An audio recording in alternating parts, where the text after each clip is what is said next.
Bonjour à tous. Comment ça va bien ce matin? Vous n'avez pas le choix. Ce matin, ça va super bien parce que j'ai une super bonne nouvelle à vous donner. Ça vous intéresse? Qui veut l'écouter? Ah, il n'y a pas tout le monde qui lève la main. Bon. Ah, par contre, j'ai aussi une très mauvaise nouvelle à vous annoncer. Qui veut l'écouter? Ah, il y a moins de mains. Ah, mince ça. C'est un problème parce qu'en fait, la mauvaise nouvelle va avec la bonne nouvelle et la bonne nouvelle va avec la mauvaise nouvelle. Alors, c'est la question qu'on pose d'habitude. Vous voulez la mauvaise ou la bonne d'abord? Qui veut la bonne? Qui veut la mauvaise? Waouh! La mauvaise après la bonne. Bon, allez, mettons-nous en situation. Ma mauvaise nouvelle aujourd'hui, elle est terrible. Le bateau sur lequel nous sommes tous actuellement à bord va se prendre un iceberg et va couler. La bonne nouvelle, c'est qu'il y a un bateau qui arrive. Il est déjà en route pour établir un plan de sauvetage. Par contre, il ne peut pas prendre avec lui votre vie actuelle, tout ce que vous avez, il faut tout laisser. Il va falloir changer de vie. Alors j'ai avec moi, il est là, le livre d'instructions pour passer du bateau à l'autre. Si ça vous intéresse, restez avec moi. Ah, qu'est-ce que tu dis là-bas? Ah, t'as vraiment quelque chose à dire? Il y a quelqu'un qui dit, mais tu rigoles, il n'y a aucune chance que notre bateau coule, laisse les pros faire, arrête tes histoires. Bon. Un autre qui dit là-bas, c'est super génial, tu as raison, il faut se préparer. Donne-moi ton livre, je regarderai plus tard. Ah, il y a un autre qui dit, je pense vraiment que tu as raison. Mais je vais quand même aller récupérer le max de choses que je peux, parce que franchement, ça a beaucoup de valeur ce que j'ai. Je prends le maximum et je vous rejoins plus tard. Et puis il y en a d'autres, très peu nombreux, qui disent, attends, on reste avec toi, on va t'écouter sans tarder. Raconte-nous ce plan de sauvetage. Le problème, c'est que ce bateau se dirige vraiment vers un iceberg, en fait. Et que le bateau de sauvegarde, il arrive vraiment, qu'on le veuille ou non, pour prendre ceux qui croient, qui veulent écouter le détail de ce plan merveilleux de sauvetage. C'est pas facile de passer d'un bateau à l'autre. Tous les passagers, tous ceux qui sont ici, vous ne pourrez pas dire que je ne vous ai pas averti. Vous avez tous entendu. Malheureusement, l'instruction finale, elle est restée que pour certains. Bon, aujourd'hui, nous allons continuer notre série dans l'évangile de Luc.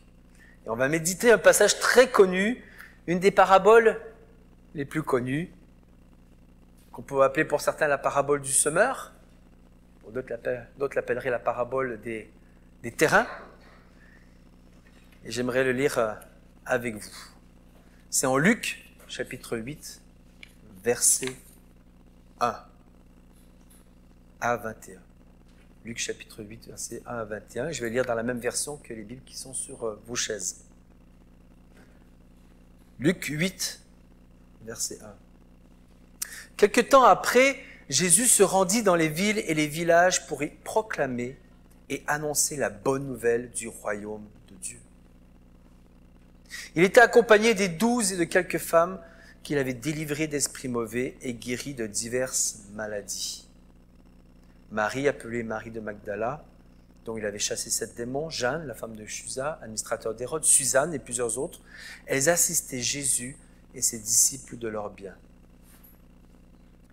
Une grande foule ayant afflué de chaque ville s'était rassemblée autour de lui. Alors Jésus leur raconta cette parabole. Un semeur sortit pour faire des semailles. Pendant qu'il répandait sa semence, des grains tombèrent au bord du chemin, furent piétinés par les passants, et les oiseaux du ciel les mangèrent. D'autres tombèrent sur de la pierre. À peine eurent-ils germé que les petits plants séchèrent parce que le sol n'était pas assez humide. D'autres grains tombèrent au milieu des ronces. Celles-ci poussèrent en même temps que les bons plants et les étouffèrent. Mais d'autres tombèrent dans la bonne terre, ils germèrent et donnèrent du fruit. Chaque grain en produisit 100 autres. Et Jésus ajouta, celui qui a des oreilles pour entendre, qu'il entende. Les disciples lui demandèrent ce que signifiait cette parabole. Il leur dit, vous avez reçu le privilège de connaître les secrets du royaume de Dieu. Mais pour les autres, ces choses sont dites en parabole.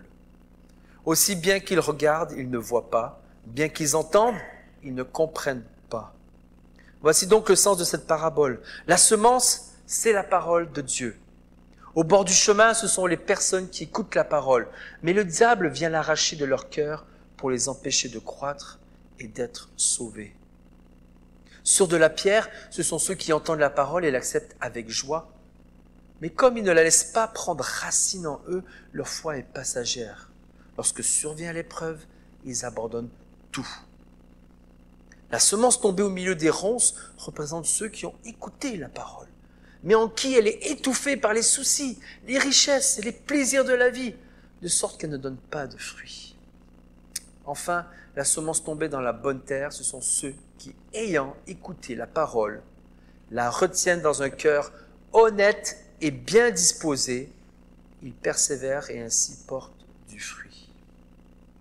Personne n'allume une lampe pour la cacher sous un récipient ou la mettre sous un lit. On la place au contraire sur un pied de lampe pour que ceux qui entrent dans la pièce voient la lumière. Tout ce qui est caché maintenant finira par être mis en lumière. Et tout ce qui demeure secret sera finalement connu et paraîtra au grand jour. Faites donc attention à la manière dont vous écoutez, car à celui qui a, on donnera encore davantage. Mais à celui qui n'a pas, on ôtera même ce qu'il croit avoir. La mère et les frères de Jésus vinrent le trouver, mais ils ne purent pas l'approcher à cause de la foule. On lui fit dire, ta mère et tes frères sont là dehors, ils voudraient te voir. Mais Jésus leur répondit, ma mère et mes frères, ce sont ceux qui écoutent la parole de Dieu et qui font ce qu'elle demande.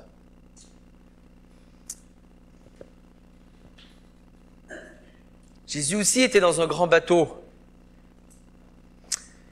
Et j'aimerais, avant qu'on aille plus loin, que nous comprenions bien que l'auditoire à qui Jésus adresse cette parabole a déjà entendu la bonne nouvelle du royaume de Dieu. Jésus a parcouru les villes et les villages. Il a semé en abondance, on le verra tout à l'heure. Ils ont tous entendu, ils viennent en foule. Écoutez, et à ceux qui ont déjà reçu cette semence, Jésus adresse cette parabole. Ils ont entendu le plan de sauvetage, mais Jésus connaît les cœurs, les terrains qui sont face à lui.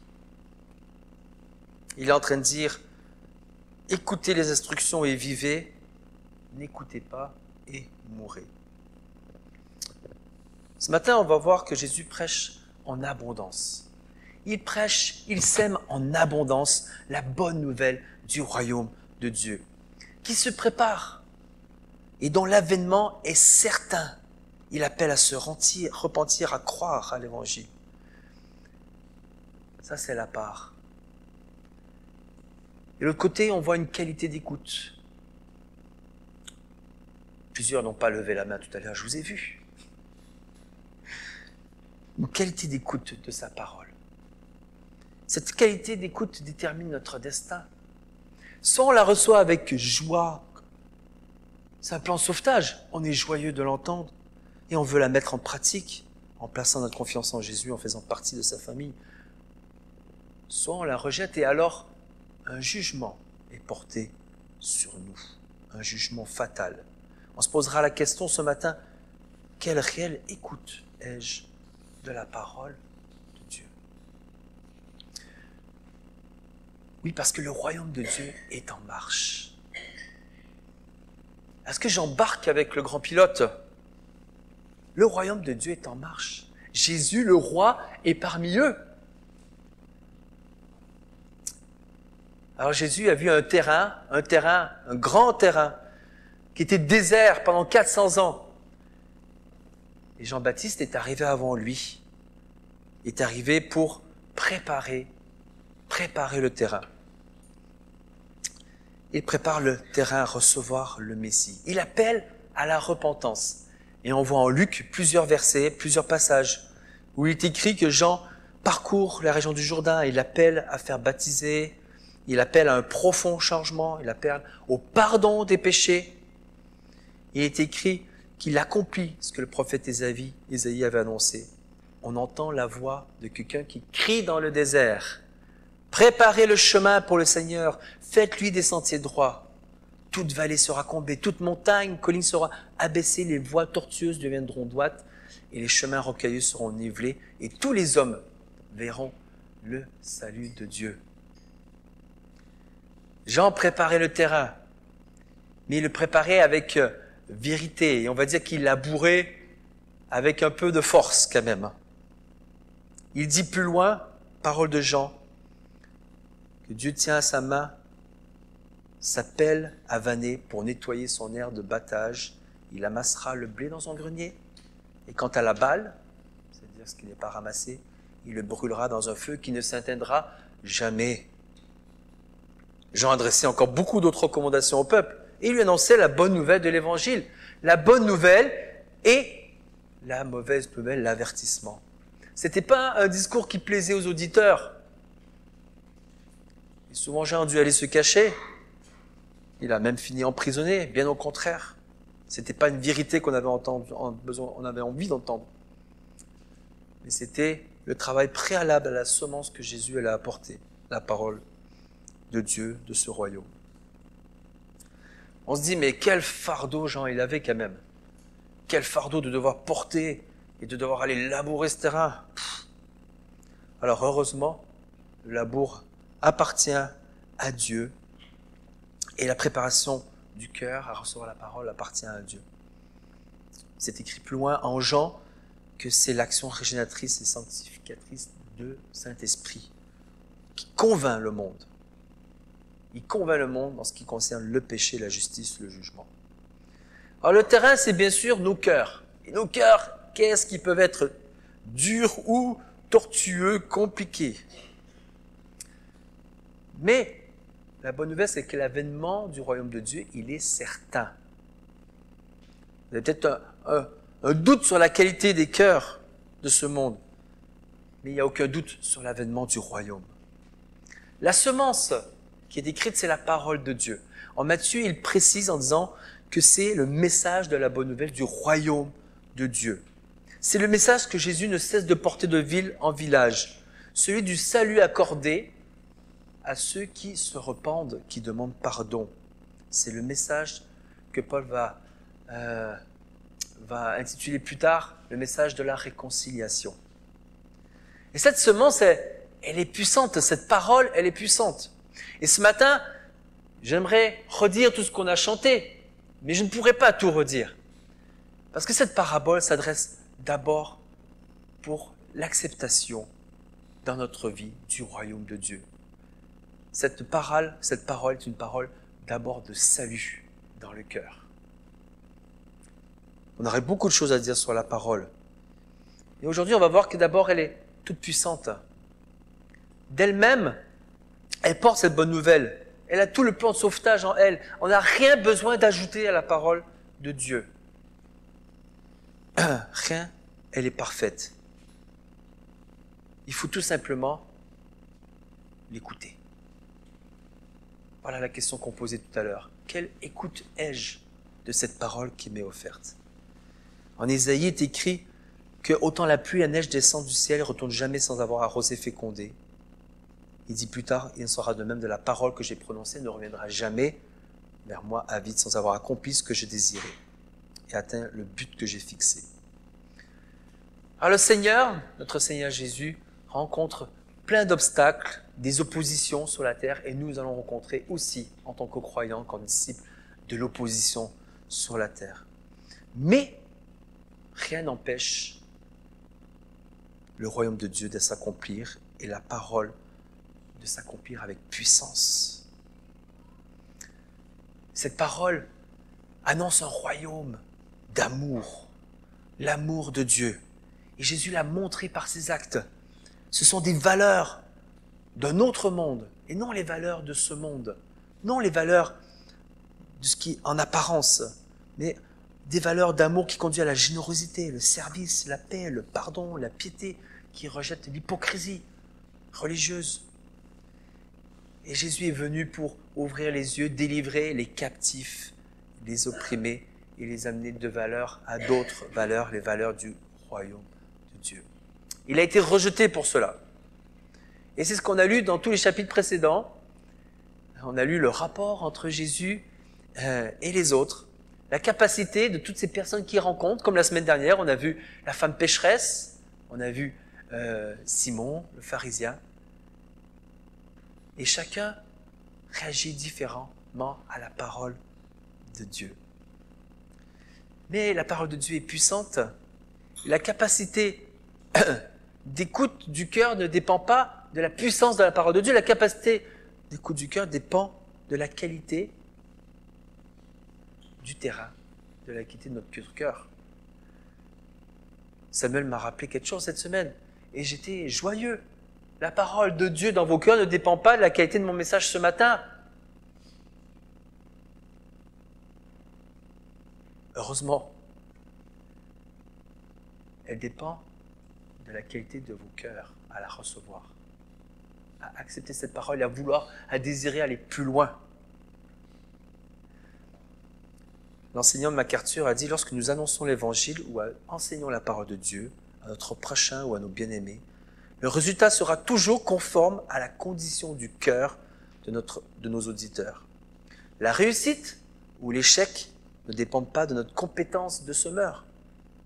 Une partie de la semence que nous répandons tombera sur un terrain dur, peu profond ou couvert de mauvaises herbes, mais ne reprochons rien à la semence. Si vous êtes fidèle à la tâche, une partie de la semence que vous éparpillerez trouvera un terrain bien préparé et amènera un fruit abondant. Et nous avons cet exemple du parfait semeur, le roi Jésus, qui est le semeur par excellence et qui démontre par ses actes le royaume sur terre, mais qui montre également son action de semer. Et on va voir plusieurs façons dont il sème. Ce qui est un exemple pour nous, ouvriers, co-ouvriers de Christ, disciples, nous avons l'exemple du grand semeur. Jésus sème d'abord abondamment. Il sème abondamment. L'Évangile nous dit qu'il va dans tous les lieux. Aucun lieu n'échappe. Il va de ville en village. Il ne se contente pas de tourner autour du pâté de maison de Nazareth. Il traverse le pays. Il ne se donne pas de répit. On voit qu'il est fatigué. Il enchaîne. Il ne sélectionne pas son auditoire. Mais il va vers tous les terrains, peu importe la dureté du terrain.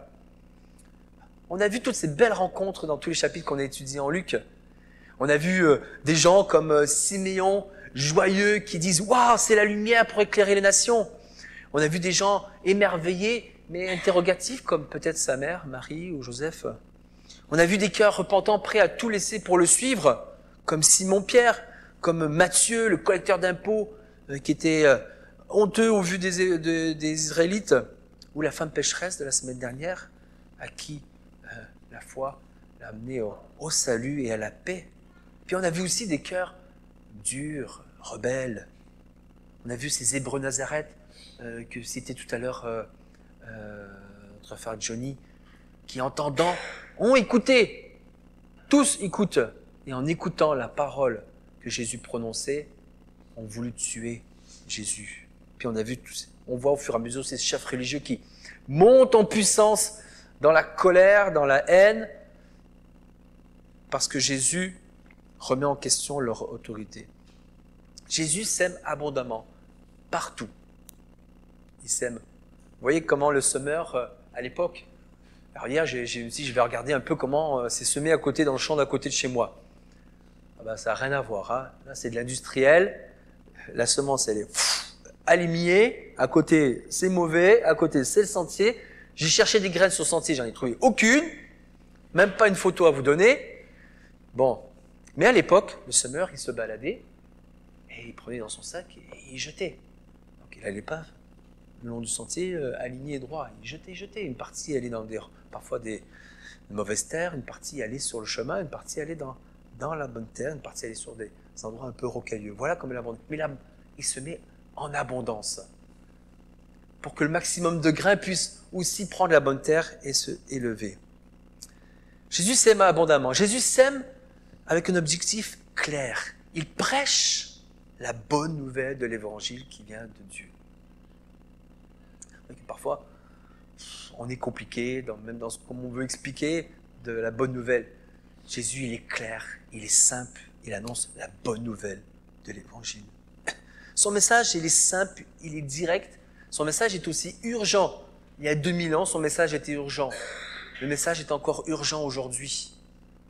Il répète sans arrêt, « Le temps est accompli, le royaume de Dieu est proche. Changez et croyez. » Changez et croyez.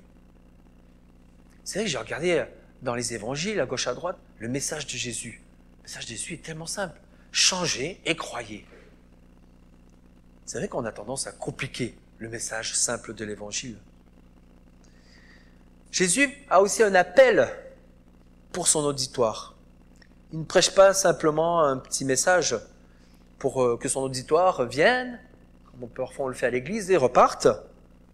C'est un appel, on répond oui ou non, mais il en découle des conséquences. C'est un appel à la transformation, changer, et à placer activement sa foi en Dieu, ou à ne pas changer, et le chemin mène à la ruine.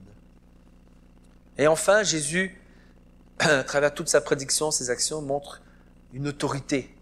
Il est la parole incarnée. Il est celui à qui il a les paroles de vie, celui vers qui nous devons nous tourner. Il utilise de l'impératif, changez, croyez. Et les auditeurs, qui croient ou qui ne croient pas, disent tous qu'ils sont impressionnés, comme on peut lire au verset 32, par son enseignement, car Jésus parlait avec autorité. Il ordonne aux esprits de sortir et les esprits sortent. Il dit à la fièvre de la mère de Pierre, il lui ordonne de sortir et la fièvre sort. Il met en garde. Il dit au paralytique, lève-toi, et le paralytique se lève. Il ne dit pas grand-chose, mais sa parole a de l'autorité puissante. Et à travers tout ça, ce que l'on voit dans cette parabole et qui complète cette œuvre d'ensemencement, on voit que Jésus met en garde, et on va en parler à nouveau. Il met en garde son auditoire. Chacun a entendu le discours de Jésus, toutes les villes et les villages. La foule est présente, elle a tout entendu. Et Jésus ajoute, on l'a lu au verset 8, celui qui a des oreilles pour entendre, qu'il entende. Désormais, la balle est un peu dans leur camp. C'est de leur responsabilité. Le bateau est en train de couler, c'est de la responsabilité de suivre l'instruction pour aller vers l'autre bateau ou de ne pas la vouloir. Et donc cette parabole nous présente 4 terrains. Et donc pour rentrer dans ce royaume de Dieu, il y a 3 magnifiques terrains par lesquels vous êtes certain de ne pas pouvoir y rentrer. Alors, on va regarder 3 façons d'écouter pour ne pas rentrer dans le royaume de Dieu. En espérant être encouragé de ne pas développer ce terrain dans nos vies. Alors, c'est quoi ces terrains? On a vu qu'il y avait ceux qui étaient un peu durs d'oreille, il y a ceux qui galèrent sur les cailloux, et puis il y a ceux qui se laissent un peu endormir. Les 3 terrains, on voit qu'il y a 3 terrains pour ne pas y arriver, il n'y en a qu'un pour y arriver. Les terrains sont larges pour ne pas y arriver. La Bible dit que large est le chemin vers la perdition, étroit celui qui mène au salut. D'abord, le premier terrain qui concerne beaucoup de personnes sur cette planète, la semence qui tombe sur le sol des chemins. Et on peut relire, parce que certains ont pu oublier ce qu'on a lu ensemble. Au verset 5, un semeur sortit pour faire ses semailles.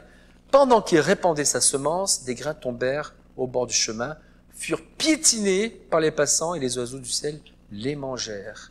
Et la réponse de Jésus, Au verset 12, au bord du chemin, ce sont les personnes qui écoutent la parole, mais le diable vient l'arracher de leur cœur pour les empêcher de croire et d'être sauvés. Ici, le terrain dont on parle, vous pouvez imaginer à l'époque, donc, il y avait des champs de partout, il n'y avait pas peut-être les belles routes que nous avons bien goudronnées, et puis quand on passait dans les champs, on mettait la semence, comme j'ai dit, mais quand on fait à pied, qu'on traverse le pays à pied, on ne va pas prendre l'autoroute qui fait comme ça pour éviter le village, on va au plus court, et puis parfois on traverse des champs, et puis il y a un chemin qui se développe dans le champ, et les passants ils marchent, ils piétinent la terre. La terre était bonne au début, mais à force qu'on piétine dessus, la terre elle devient dure, très dure. Elle permet d'ailleurs qu'on marche dessus. Donc c'est un peu les chemins qui étaient empruntés par les voyageurs. Et ici, en parlant de ce sol, Jésus se réfère aux cœurs qui sont endurcis. Ils sont durs. La semence, elle tombe, elle reste en surface. Elle peut même pas un peu s'enfoncer. Si, elle s'enfonce parce qu'on marche dessus et qu'on l'écrase. Elle peut même pas y pénétrer. C'est des cœurs qui sont insensibles. Insensibles à la parole. Tout comme une graine. Elle n'arrive pas à pénétrer dans le sol. Alors comment la parole de Dieu pourrait prendre racine? Comment est-ce qu'elle pourrait se développer si elle n'est même pas ancrée dans le sol? Ce type de personne, ce type de terrain n'a aucun appétit, j'en dis, pour chercher la vérité, la vraie spiritualité. Peut-être aucun travail sur sa conscience. Ça n'intéresse pas de savoir ce qui est bien, ce qui est mal. Peut-être aucune remise en question sur son péché. Pas besoin de plan de sauvetage, puisqu'il n'y a pas de problème. Bon, on pourrait penser, par exemple, dans le courant de pensée actuel, à l'humanisme, l'homme qui est à la mesure de tout, toutes les réponses se trouvent en nous. On peut penser aussi à des religions, des philosophies, comme celle à l'époque de Jésus.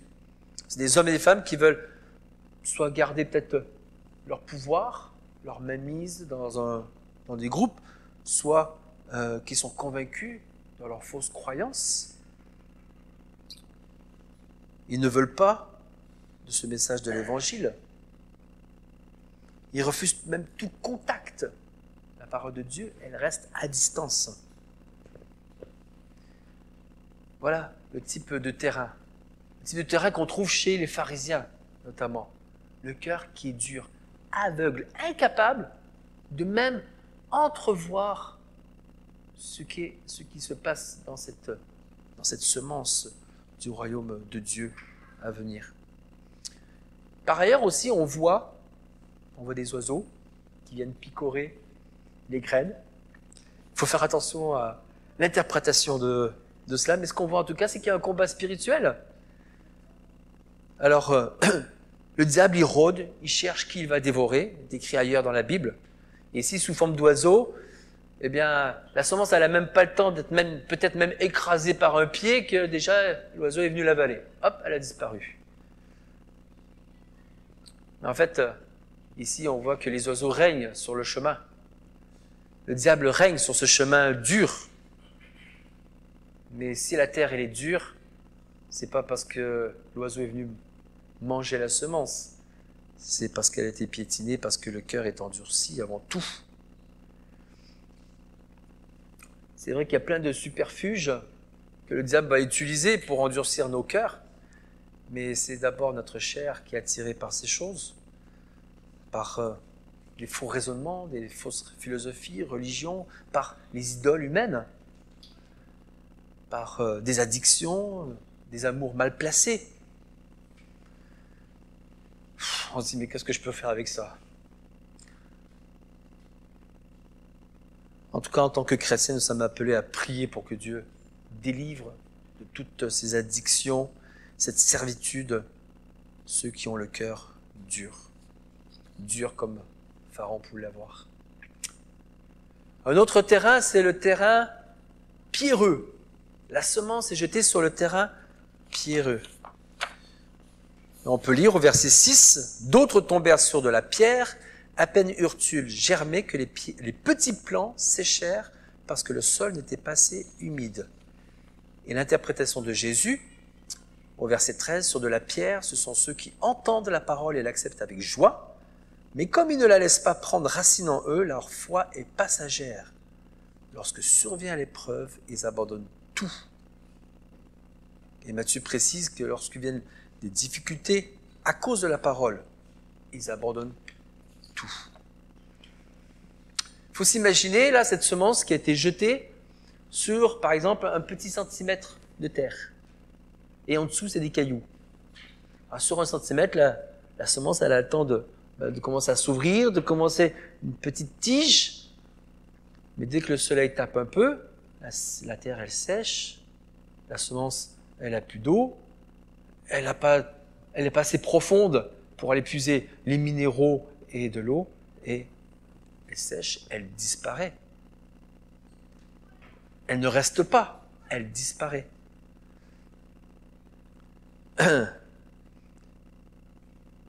On voit ici des personnes qui sont enthousiastes. Enthousiasme à se recevoir Jésus. Enthousiasme à recevoir, tout à l'heure je disais, j'ai une bonne nouvelle. Et puis ceux qui après m'ont envoyé balader, ils ont dit, oui, je veux bien connaître ta bonne nouvelle. Mais après, ces personnes font confession de foi même. Mais à la première épreuve, elles abandonnent. Honnêtement, on le voit dans notre assemblée, dans nos assemblées.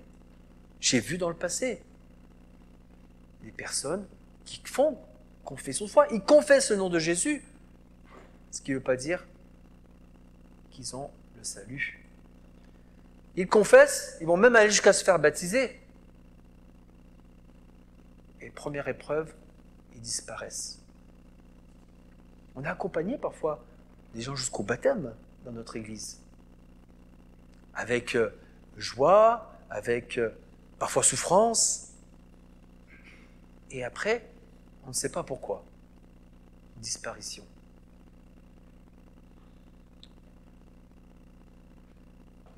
Moi, je compare ce genre de cas à ce terrain pierreux. La parole n'a pas été en profondeur. Et à la moindre difficulté liée à la parole, la personne a disparu, a abandonné. Attention, je l'ai dit tout à l'heure, le texte il est ferme ici. Et ça fait mal, on n'a pas envie de l'entendre. Mais cette semence qui a germé, elle disparaît. En fait, c'est soit on produit du fruit, soit on n'en produit pas. Mais il n'y a pas de milieu. Comme il n'y a pas de purgatoire.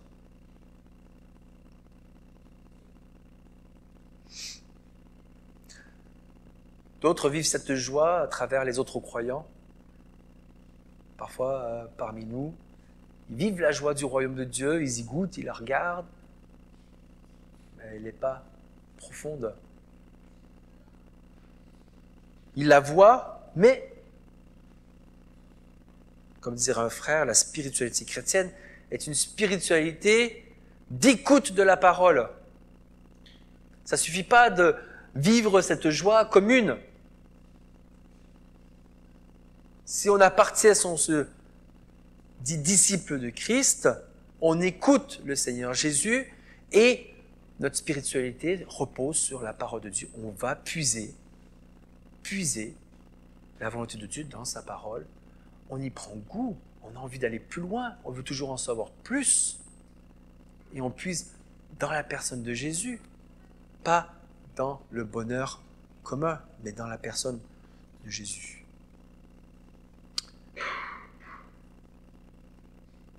Alors, ça demande de la persévérance dans l'écoute de la parole de Dieu. Et est-ce que le croyant est capable de lui-même? On dira non. Mais par contre, le croyant, le véritable disciple, place sa confiance dans un grand Dieu qui peut le rendre capable. Donc nous pouvons croire avoir la capacité de persévérer, pas parce que nous sommes forts, mais parce que nous avons foi dans un grand Dieu. Troisième semence, elle tombe dans le terrain rempli de ronces. Il est impressionnant chez moi de voir à quel point les ronces, ça pousse très très vite. Je ne sais pas si vous avez un jardin, moi, ça me rend malade. J'ai beau les arracher, aller avec la pioche en profondeur, les enlever, quelques semaines plus tard, hop, ils ressortent. C'est insupportable. Mais ce que je vois aussi, c'est que quand j'ai une belle plante qui arrive et le ronce, il arrive très vite. La belle plante, elle n'a pas le temps de trop monter que hop, elle s'est fait bouffer. Elle s'est fait étouffer. Alors j'avoue que ça peut être décourageant. Et là, c'est l'exemple que Jésus donne ici. On a le blé qui commence à germer, mais à peine il commence à germer qu'une ronce qui était en profondeur, qui était cachée, peut-être même qu'il était sous le labourage, mais qu'il a réussi à remonter, arrive et il étouffe. Une fois étouffé, il n'y a plus rien. La tige, elle disparaît elle aussi. La petite tige verte qui était très belle, elle disparaît et elle ne porte pas de fruits.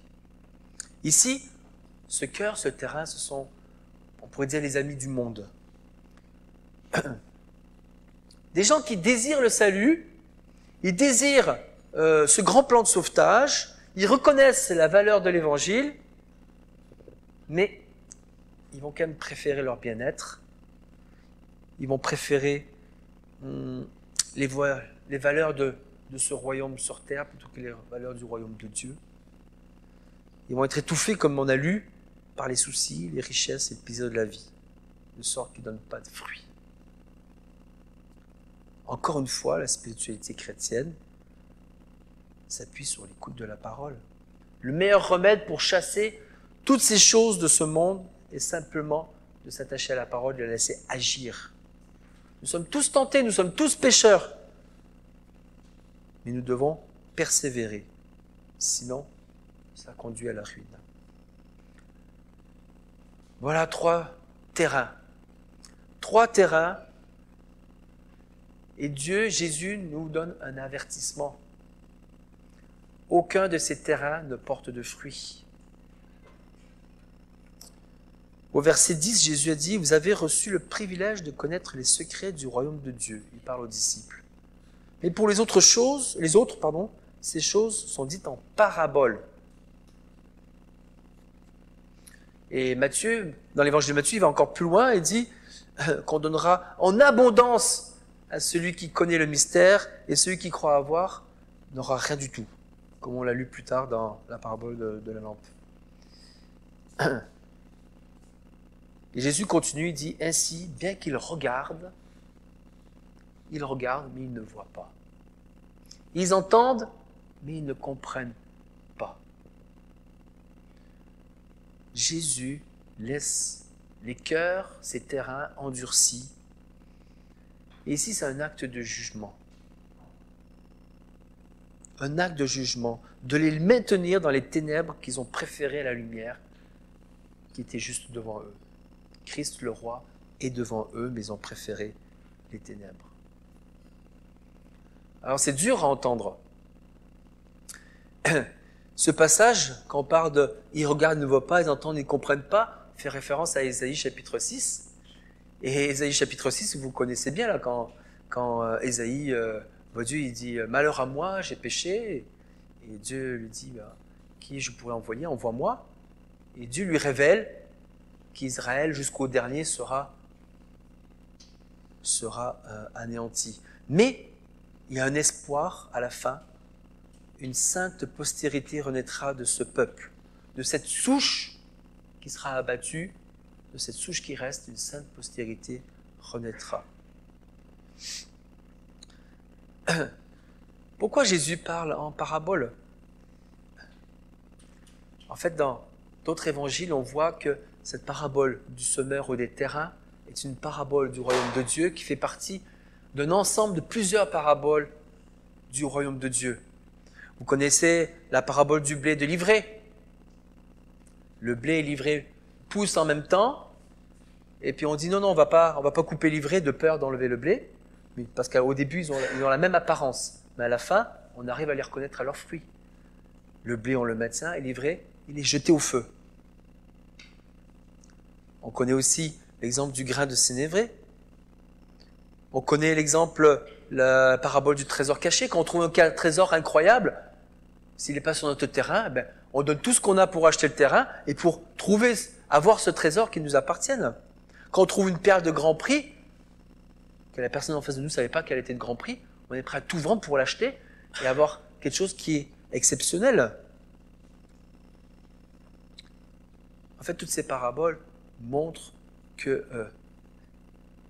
l'annonce du royaume de Dieu est entendue par tous, mais qu'il y a un tri. Ces paraboles montrent que celui qui a écouté, mais qui n'a pas voulu la comprendre, est jeté au feu pour toujours. Ces paraboles montrent que celui qui a écouté et qui a vu la valeur inestimable de ce royaume de Dieu est prêt à tout abandonner, voilà le vrai disciple, pour se saisir de ce trésor inestimable. Dieu se dote d'un nouveau peuple.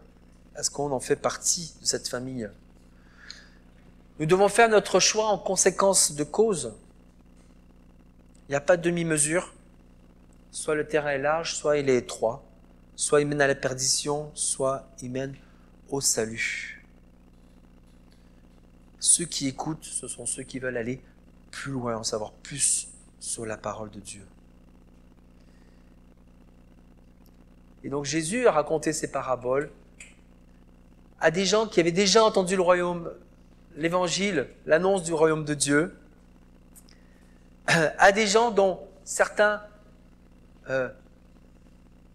des irreligieux, des gens non importants, ont placé leur confiance en Jésus, ont tout abandonné pour le suivre, et d'autres, plutôt peut-être orgueilleux, religieux, se sont trouvés trop importants et ont rejeté cette parole. Mais Jésus avertit encore à la fin de la parabole de la lampe. Faites donc attention à la manière dont vous écoutez, car à celui qui a, on donnera encore davantage, mais à celui qui n'a pas, on notera même ce qu'il croit avoir. Parfois, on cherche la volonté de Dieu dans notre vie. Je le dis souvent, hein. On cherche, on dit « Ah, j'aimerais bien connaître la volonté de Dieu, Seigneur, révèle-toi à moi ». Alors qu'il nous a donné sa parole, alors qu'on a le livre, alors qu'on a le plan du salut devant les yeux. Dernière partie pour finir. Le royaume de Dieu, une seule manière d'écouter pour y arriver. Et c'est la dernière terre, la terre qui est bonne. Il n'y a pas d'autre terre, il n'y en a qu'une qui est bonne. Alors faisons-nous partie de cette large foule ou de cette plus étroite famille de Dieu? Jésus a dit à la foule, « Pourquoi m'appelez-vous Seigneur, Seigneur ?» En Luc 6. « Savez-vous à qui ressemble celui qui vient à moi? Qui écoute mes paroles et les applique ?» Et après il donne l'illustration qu'on a chantée de la maison qui est solidement ancrée sur le roc, la parole de Dieu. Dans notre passage, on voit plusieurs aspects du véritable disciple. Et on ne va pas s'éterniser sur ce sujet. Ce n'est pas forcément le point principal. Mais Jésus dit au verset 21, « Ma mère et mes frères, ce sont ceux qui écoutent la parole de Dieu et qui font ce qu'elle demande. » Tous ont écouté, mais certains font ce qu'elle demande. L'évangile de Matthieu, il dit « Car celui qui fait, c'est celui qui fait la volonté de mon Père céleste. » Tout simplement, écouter et faire ce que la parole demande, c'est là la volonté du Père céleste pour nous. Et Jésus se constitue une nouvelle famille, un nouveau champ de blé qui porte du fruit. Tous ceux qui acceptent cette parole de Dieu portent du fruit en conséquence et rentrent dans cette famille. Et tous les autres sont exclus. Le passage est sans équivoque. On voit au verset 8, qu'est-ce qui se passe dans la bonne terre? D'autres tombèrent dans la bonne terre, ils germèrent et donnèrent du fruit. Chaque grain en produisit 100 autres.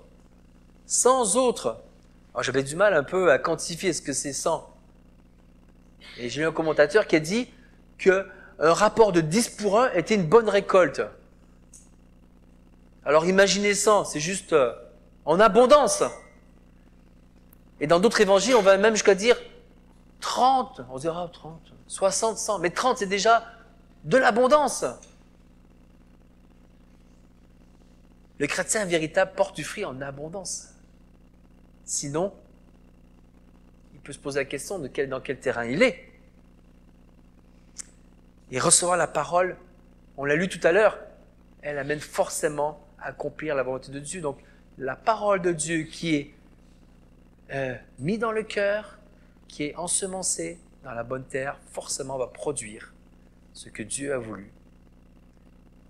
Il faut que nous mourions à nous-mêmes pour laisser cette parole prendre. Et on a lu au verset 15 l'interprétation de Jésus, afin que la semence tombée dans la bonne terre, ce sont ceux qui, ayant écouté la parole, la retiennent dans un cœur honnête et bien disposé. Ils persévèrent et ainsi portent du fruit.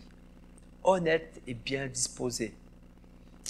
Je pense qu'en effet, beaucoup qui ont peut-être de la fausse joie ou qui disent oui mais qui veulent quand même rester attachés aux choses de la vie sont des terres qui n'étaient pas réellement bien disposées, avec une certaine part peut-être d'hypocrisie, consciente ou inconsciente. Jésus ici, il montre que celui qui persévère et qui reçoit cette parole sera béni en abondance. Il va porter du fruit pour le royaume de Dieu en abondance. Et il déclare, voilà ma mère, mon frère, ma sœur. Telle est la volonté du Père qui veut s'acquérir un peuple nombreux, constitué de ceux qui écoutent la parole et qui font ce qu'elle demande. Alors, est-ce que voulons-nous faire partie de cette super équipe et non de la foule? En réalité, le royaume de Dieu, il est en marche. Il est là. Il avance.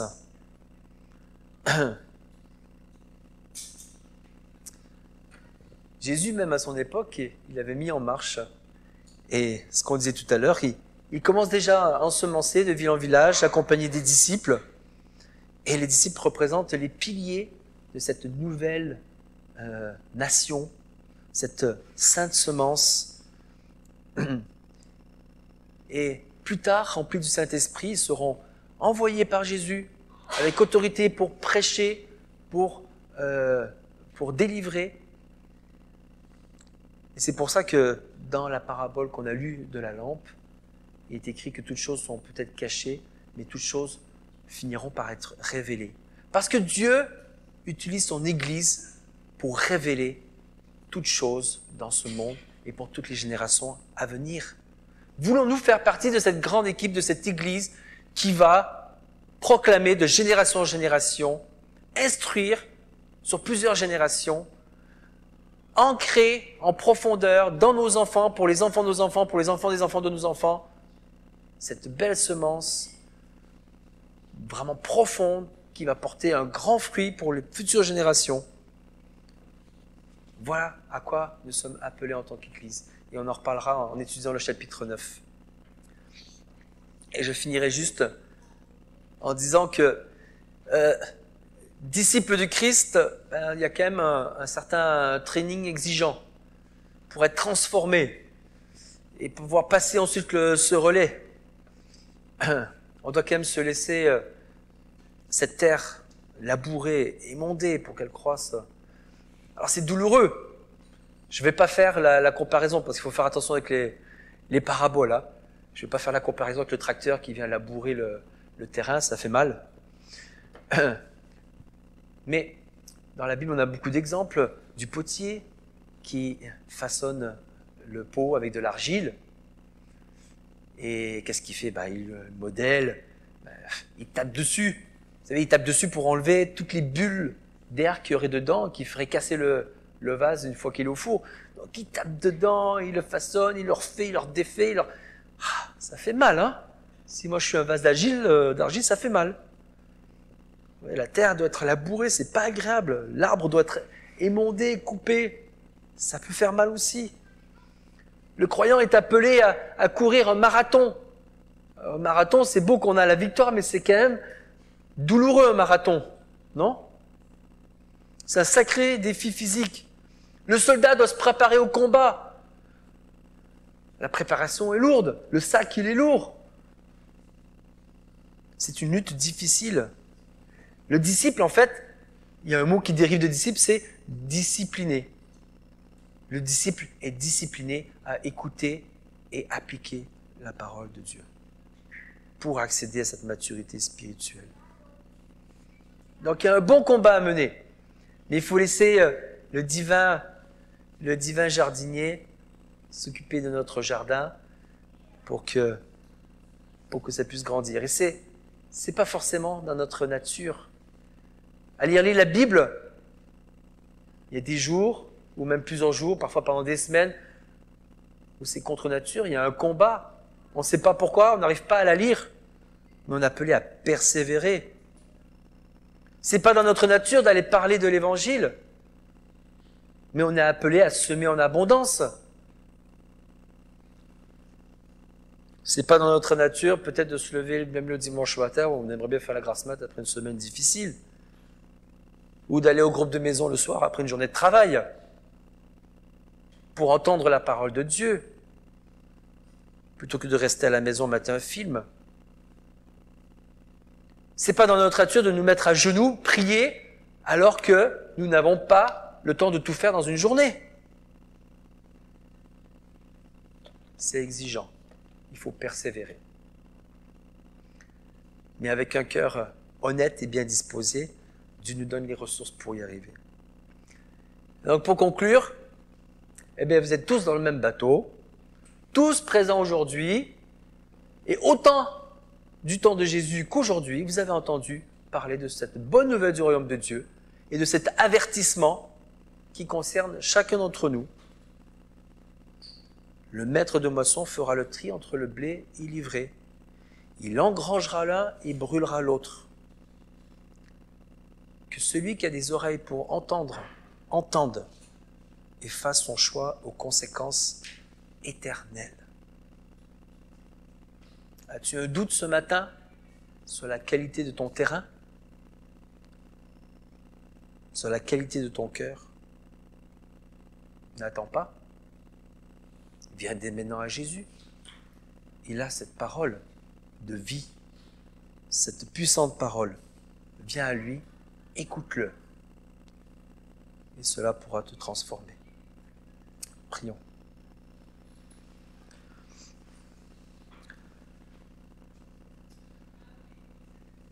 Seigneur, je te remercie pour cette bonne nouvelle que tu nous as donnée, de savoir que nous pouvons être pardonnés si nous passons notre confiance en toi, que ce royaume de Dieu, il est là, que nous n'avons pas à craindre de ce qui se passe sur ce temps passager, sur terre, ici présent, mais que l'avènement de ton royaume, de ce beau royaume d'amour, est réel. Seigneur, s'il y a qui que ce soit ce matin qui a un cœur dur ou rocailleux ou plein de mauvaises herbes, je te prie, Seigneur, de le convaincre par ton esprit ce matin de pécher et qu'il vienne à toi, qu'il vienne à ta parole chercher la transformation pour sa vie.